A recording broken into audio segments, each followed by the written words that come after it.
A ordem do comando aliado é conhecida por todos os soldados do fronte. Sobras de comida devem ser descartadas ou queimadas, nunca entregues a civis. O risco de tumulto é real. A logística de guerra não comporta assistencialismo. Raimundo sabe disso. Augusto, o paulista ao lado dele, também sabe. Zé das Dores, o mais jovem do pelotão, 18 anos, do sertão da Bahia, segura a concha e olha para o tenente Braga esperando uma ordem. O tenente vira o rosto para o outro lado. Raimundo entende o recado, enche a concha até a borda e estende o braço para a primeira criança.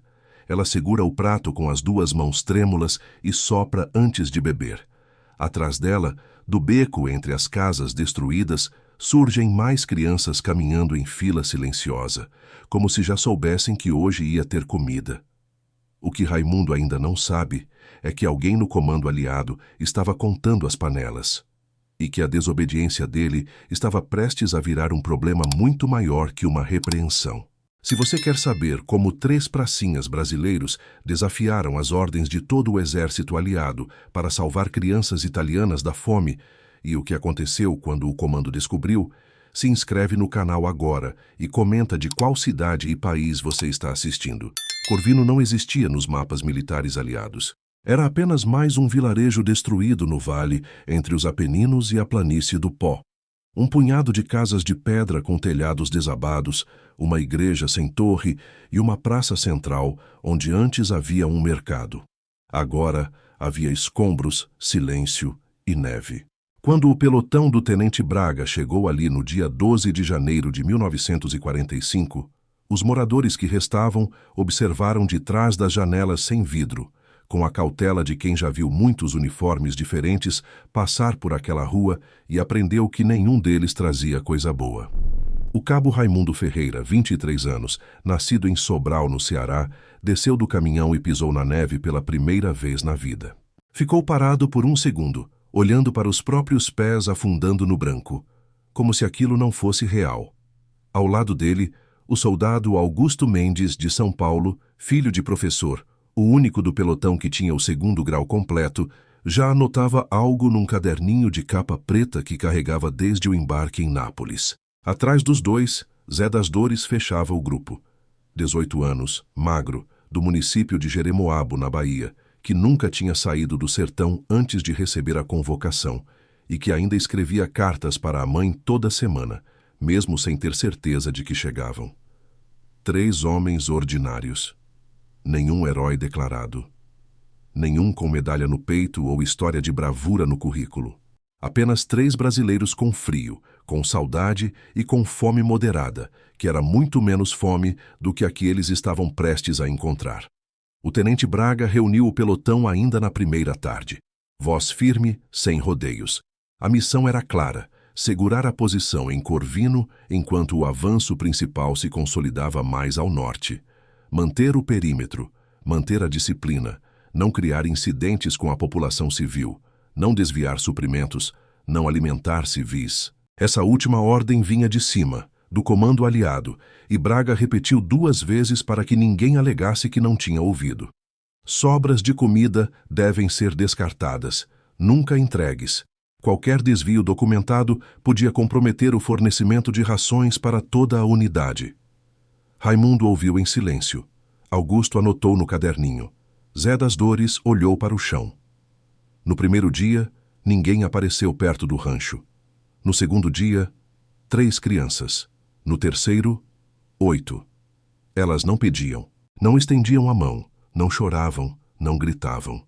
Chegavam antes do amanhecer e ficavam paradas à distância, envoltas em roupas que eram grandes demais ou pequenas demais, os rostos encovados, os olhos enormes e quietos. Aquele silêncio era mais difícil de ignorar do que qualquer grito. Augusto foi o primeiro a comentar. Baixou o caderninho e disse para Raimundo sem drama, como quem nota o tempo: elas não comeram ontem. Raimundo não respondeu, mas naquela noite dormiu mal. Zé das Dores não dormiu. O inverno de 1945 no Vale dos Apeninos estava destruindo o que a guerra tinha poupado. Neve acima de 70 centímetros em alguns trechos, ventos que desciam das montanhas com força suficiente para derrubar barracas mal fixadas, temperaturas que não subiam do zero nem no meio do dia. As colheitas do outono tinham sido requisitadas pelos alemães durante a ocupação. O gado havia sido abatido. As reservas de farinha e milho que as famílias guardavam nos porões foram confiscadas ou destruídas nos bombardeios. O que restava nas casas de Corvino era pouco demais para chamar de alimento. Famílias inteiras viviam de raízes cozidas, cascas de batata, ervas colhidas na neve. Crianças com barrigas inchadas de desnutrição dividiam um prato ralo entre 4 irmãos. Mães ferviam água com pedaços de couro para dar alguma sensação de calor ao estômago vazio. Idosos paravam de comer para que os netos tivessem um pouco mais. Era esse o vilarejo que o pelotão brasileiro encontrou. Era essa a fome que Raimundo, Augusto e Zé das Dores viram nos olhos daquelas crianças paradas na neve antes do amanhecer. Na manhã do 4º dia, a fila tinha 11 crianças. Raimundo estava servindo o café da tropa quando olhou para o panelão e fez o cálculo rápido. Sobrava. Sobrava bastante. Ele olhou para o tenente Braga, que estava de costas, conversando com um rádio-operador. Olhou para Augusto. Augusto fechou o caderninho. Raimundo encheu a concha até a borda. Caminhou até a primeira criança da fila. Estendeu o braço. Ela segurou o prato com as 2 mãos e soprou 3 vezes antes de beber. Tinha uns 7 anos, cabelo escuro preso com um barbante, um casaco de adulto que chegava até os joelhos. Bebeu devagar, como quem não quer que acabe. Quando terminou, olhou para Raimundo com uma expressão que não era exatamente gratidão, era espanto. Como se aquilo fosse impossível e ela ainda não acreditasse que tinha acontecido. Atrás dela, as outras 10 crianças avançaram um passo. Augusto pegou a segunda concha. Zé das Dores pegou a terceira. Nenhum dos 3 disse uma palavra. Em 10 minutos o panelão estava vazio e 11 crianças voltavam pelo beco entre as casas destruídas com as mãos ainda aquecidas em torno dos pratos improvisados de lata. O tenente Braga virou as costas durante todo esse tempo. Não viu nada. Ou escolheu não ver. Na manhã seguinte, a fila tinha 17 crianças. Algumas vinham acompanhadas de irmãos menores no colo. Uma menina empurrava um carrinho improvisado com um bebê envolto em panos. Os cozinheiros brasileiros olharam uns para os outros e, sem que ninguém desse ordem, começaram a preparar um panelão extra. Mingau feito com leite em pó americano, aveia e açúcar, racionado da reserva destinada ao jantar da tropa. Ninguém reclamou da cota menor à noite. Ninguém perguntou de onde tinha saído o panelão extra. A desobediência não tinha nome, não tinha ata, não tinha documento. Era apenas uma fila de crianças italianas se formando todo dia antes do amanhecer na porta da cozinha brasileira, e 3 pracinhas do Ceará, de São Paulo e da Bahia que continuavam enchendo as conchas. Mas na semana seguinte à primeira distribuição, um jipe americano entrou no acampamento de Corvino pela estrada coberta de neve. E o homem que desceu dele estava com um caderno aberto na mão. O tenente americano se chamava Harold Goss, 28 anos, da Virgínia, oficial de ligação entre o 5º Exército Americano e as unidades aliadas no setor sul dos Apeninos. Homem de regulamento, de fichas preenchidas corretamente, de ordens cumpridas sem margem de interpretação. Ele tinha chegado ao acampamento de Corvino para uma inspeção de rotina e ficou 3 dias a mais do que o planejado. Ninguém soube dizer exatamente por quê, mas toda manhã ele aparecia com o caderno aberto na mesma hora em que a fila de crianças italianas se formava na porta da cozinha brasileira. Ele não interveio. Não disse nada para Braga. Não confrontou Raimundo. Não tocou no assunto diretamente com nenhum oficial. Apenas anotava. Números, horários, estimativas. No 3º dia, ele contou 23 crianças na fila. Anotou. Contou 2 panelões extras sendo preparados antes das 6 da manhã. Anotou. Viu Zé das Dores sair da barraca com um cobertor militar dobrado no braço e entregá-lo para uma mulher italiana que esperava do lado de fora com um bebê. Anotou e foi embora no mesmo dia. Raimundo viu o jipe americano partir pela estrada de terra coberta de neve. Sentiu alguma coisa apertar no peito, mas não conseguiu nomear o que era. Augusto, ao lado dele, fechou o caderninho e disse baixinho: "Ele vai reportar." Raimundo encolheu os ombros. Zé das Dores não estava ouvindo. Estava do outro lado do acampamento, ajudando uma criança italiana a amarrar o cadarço de uma bota velha que tinha sobrado do estoque de descarte da tropa. 4 dias depois, o memorando chegou. O tenente Braga leu o documento 2 vezes, sozinho na barraca de comando, com a lamparina de querosene tremendo no vento que entrava pela lona mal fechada. O texto era formal, seco, sem acusações diretas, mas o recado era claro: uso irregular de suprimentos aliados, presença sistemática de civis no perímetro militar, possível comprometimento da segurança operacional. O documento pedia esclarecimentos e sugeria medidas corretivas imediatas. Estava assinado por um major do 5º Exército Americano e tinha cópia endereçada ao quartel-general da FEB em Florença. Braga ficou olhando para o papel por um longo tempo. Depois dobrou, guardou no bolso interno do casaco e saiu da barraca. Ele reuniu os 3 na tarde daquele mesmo dia. Raimundo, Augusto e Zé das Dores ficaram de pé diante dele no frio, sem expressão, esperando. Braga não levantou a voz. Falou pausado, olhando para cada um. Disse que sabia o que estava acontecendo todas as manhãs.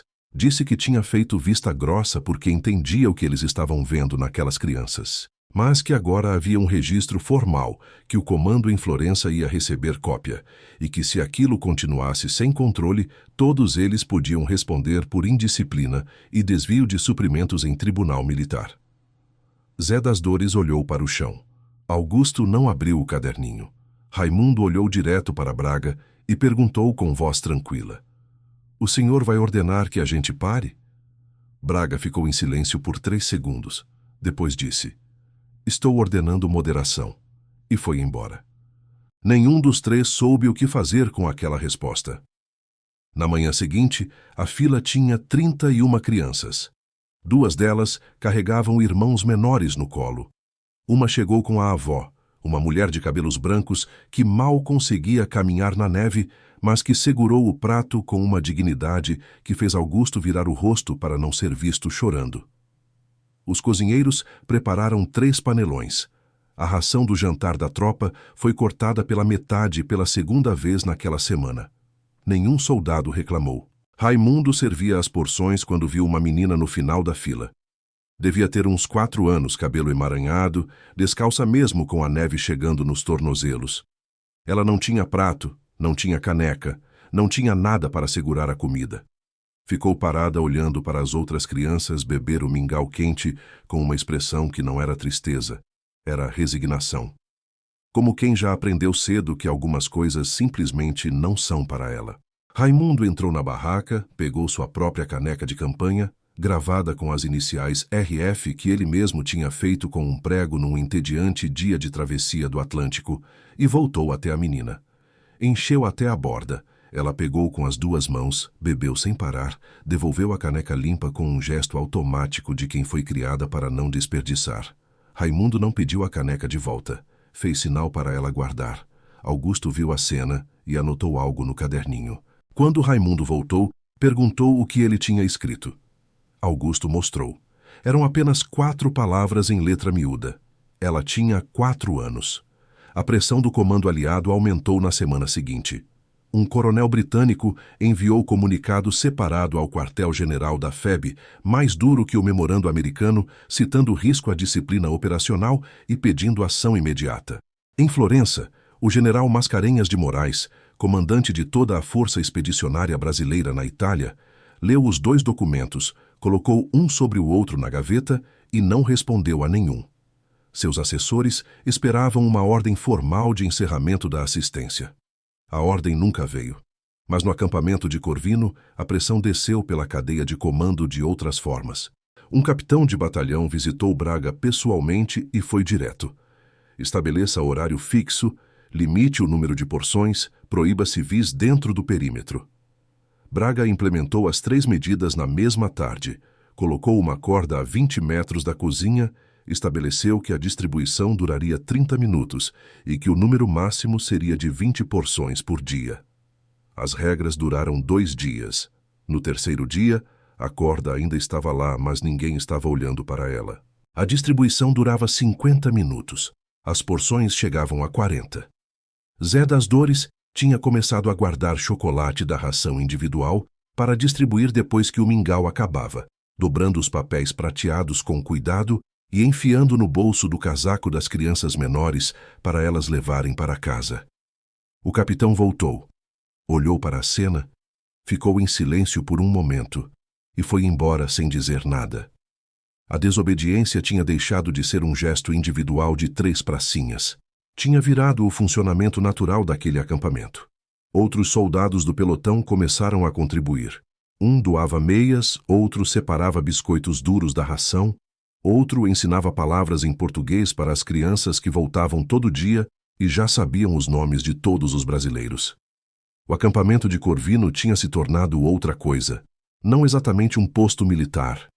Não exatamente um abrigo civil. Algo no meio, sem nome, sem regulamento, mantido por uma escolha silenciosa que se repetia toda manhã antes do amanhecer. O que nenhum dos 3 pracinhas sabia ainda é que em Florença, um oficial do comando aliado tinha acabado de assinar um novo documento. Dessa vez não era um memorando, era uma convocação formal. E o nome do tenente Braga estava no topo da página. Braga leu o envelope em pé, do lado de fora da barraca, com o vento cortando o vale. Tinha 3 dias para comparecer ao quartel-general em Florença e prestar esclarecimentos formais sobre o uso irregular de suprimentos no acampamento de Corvino. O documento usava palavras como comprometimento logístico e conduta irregular com a frieza de quem nunca pisou na neve descalço na vida. Dobrou o envelope, colocou no bolso e chamou Raimundo. Não disse o que estava no papel. Disse apenas que ia se ausentar por 3 dias e que Raimundo respondia pelo acampamento nesse período. Depois disse uma coisa que Raimundo só foi entender completamente muito tempo depois. Faça o que achar certo. Eu não vi nada. Braga partiu antes do amanhecer do dia seguinte. Em Florença, o encontro com o oficial do comando aliado durou 40 minutos. O coronel britânico apresentou os registros de Goss, os 2 memorandos, as estimativas de suprimentos desviados. Tudo documentado, tudo numerado. Perguntou a Braga se ele tinha ciência do que estava acontecendo em seu acampamento. Braga disse que sim. Perguntou se ele havia tomado medidas corretivas. Braga disse que havia estabelecido regras de moderação. O coronel bateu a caneta na mesa e disse que moderação não era o que os regulamentos aliados pediam. Braga ouviu tudo sem interromper. Quando o coronel terminou, ficou em silêncio por alguns segundos e disse apenas: as crianças estavam morrendo de fome. O coronel respondeu que isso não era responsabilidade do exército brasileiro. Braga respondeu que para ele era. O silêncio que se seguiu durou mais do que qualquer argumento. O coronel encerrou a reunião sem emitir punição formal. Disse que esperava regularização imediata e que qualquer novo relatório resultaria em processo disciplinar oficial. Braga agradeceu, pegou o cap, saiu pela porta e foi direto para o jipe que o esperava na rua. Voltou para Corvino no terceiro dia, no final da tarde. O vento tinha voltado a cortar o vale. Quando o jipe entrou no acampamento, Raimundo estava do lado de fora da cozinha com Augusto e Zé das Dores, distribuindo as últimas porções do dia para uma fila de 38 crianças. Braga desceu do jipe, ficou parado por um momento olhando para a cena. Depois foi para a barraca sem dizer uma palavra. Naquela noite ele não emitiu nenhuma ordem nova. A fila continuou se formando toda a manhã. O acampamento continuou funcionando do jeito que tinha aprendido a funcionar. Metade posto militar, metade cozinha comunitária, inteiramente fora do regulamento aliado e completamente dentro do que aqueles homens conseguiam olhar no espelho e chamar de certo. Em março, quando o degelo começou a abrir as estradas do vale, famílias de vilarejos vizinhos chegaram a Corvino atrás da notícia que tinha se espalhado pelos Apeninos como fogo em palha seca. Tem brasileiros lá que alimentam as crianças. O acampamento passou a receber 60, 70 pessoas por dia. Soldados brasileiros que tinham crescido no sertão seco, nas favelas das cidades grandes, nos interiores sem nome do Brasil, Reconheciam naquelas faces a mesma fome que tinham visto em casa. Não precisavam de ordem para agir. Precisavam apenas de uma concha e de um panelão. Zé das Dores aprendeu 10 palavras em italiano. Com essas 10 palavras conseguia fazer as crianças rirem. Augusto parou de anotar no caderninho e começou a ensinar as crianças maiores a contar em português, usando gravetos na neve compactada como giz. Raimundo, que nunca tinha sido de muita conversa, ficava sentado toda a tarde no toco de madeira do lado de fora da cozinha, deixando as crianças menores escalarem nos seus joelhos como se fosse mobília. Nenhum dos 3 falava sobre o que estava fazendo como se fosse algo especial. Para eles não era. Era apenas o que tinha que ser feito. A guerra terminou oficialmente em 2 de maio de 1945. Quando a notícia chegou ao acampamento de Corvino, não houve festa ruidosa nem tiros para o ar. Os pracinhas ficaram em silêncio por um momento, olharam uns para os outros e voltaram para o que estavam fazendo. Havia mingau no fogo. Nos dias seguintes, moradores de Corvino e dos vilarejos vizinhos apareceram no acampamento com o pouco que tinham conseguido guardar durante meses de guerra: ovos, um pedaço de queijo, um frasco de azeite, flores colhidas na beira da estrada com as últimas pétalas da primavera ainda úmidas. Uma mulher trouxe um lenço bordado à mão com as cores verde e amarelo que alguém tinha lhe descrito como sendo a bandeira do Brasil. O bordado estava torto. Era o objeto mais bonito que Raimundo tinha visto em meses. Crianças italianas que semanas antes chegavam descalças e em silêncio agora corriam pelo acampamento gritando os nomes dos brasileiros em sotaque cerrado. Raimundo, Augusto, Zé. 3 nomes estrangeiros pronunciados com uma familiaridade que só a gratidão produz. Quando o pelotão recebeu ordem de marcha para o sul, para o embarque de volta ao Brasil, a despedida em Corvino durou 2 horas. Mães abraçavam pracinhas que mal falavam italiano. Crianças puxavam o bolso dos casacões militares. Um menino de uns 6 anos segurou a mão de Zé das Dores por um longo tempo sem soltar, olhando para ele com uma seriedade que não combinava com a idade, como se soubesse que aquele era o tipo de adeus que não volta. Zé das Dores deu para ele a última barra de chocolate da ração. O jipe arrancou. Corvino ficou para trás pela estrada de terra ainda úmida da última chuva de abril. Raimundo olhou pela janela traseira até o vilarejo sumir na curva da estrada. Augusto abriu o caderninho pela última vez e escreveu uma frase. Raimundo perguntou o que era. Augusto mostrou. Eles vão lembrar. Raimundo, Augusto e Zé das Dores voltaram ao Brasil sem medalha por isso. Sem menção em ata, sem nenhum reconhecimento oficial pelo que fizeram naquele inverno em Corvino. A desobediência deles nunca virou processo, mas também nunca chegou a virar reconhecimento. Do outro lado do Atlântico, as crianças que seguraram aquelas canecas com as mãos trêmulas cresceram. Tiveram filhos, tiveram netos, e todos cresceram ouvindo a mesma história, de que no inverno em que tudo estava destruído, soldados brasileiros escolheram alimentar em vez de ignorar, proteger em vez de cumprir, ser humanos antes de ser soldados. Em algum vilarejo do norte da Itália, uma caneca de metal com as iniciais RF ainda existe. 80 anos depois, Corvino ainda lembra. O Brasil ainda está aprendendo. Essa é a história da Força Expedicionária Brasileira. Homens comuns que fizeram escolhas extraordinárias, não em grandes batalhas, mas nas filas silenciosas antes do amanhecer, nos panelões extras preparados com a ração do próprio jantar, nos gestos pequenos e repetidos que, somados, salvaram centenas de vidas. Se essa história te tocou, compartilha esse vídeo agora para que mais brasileiros conheçam o que os pracinhas fizeram na Itália.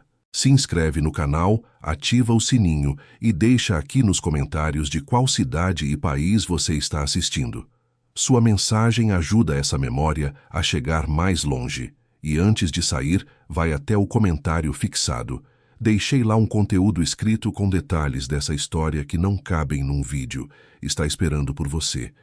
A memória dos pracinhas não pode ser esquecida. Depende de nós mantê-la viva.